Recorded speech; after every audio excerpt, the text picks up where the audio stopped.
ଅନୁଗୁଳ ଜିଲ୍ଲାର ପ୍ରମୁଖ ଶୈବପୀଠ ଭାବେ ପରିଚିତ ବାବା ଶ୍ରୀ ସିଦ୍ଧେଶ୍ୱର ମନ୍ଦିର ଦେଉଳଝରି।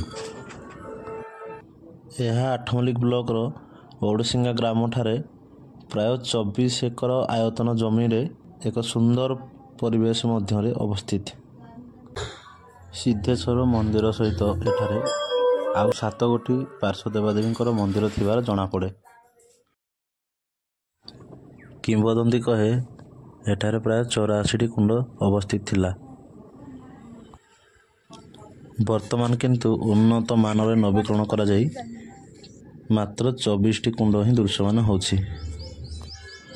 ପ୍ରତ୍ୟେକ ଉଷ୍ମ କୁଣ୍ଡର ତାପମାତ୍ରା 42 ଡିଗ୍ରୀରୁ 58 ଡିଗ୍ରୀ ସେଲସିୟସ୍ ରହିଥାଏ।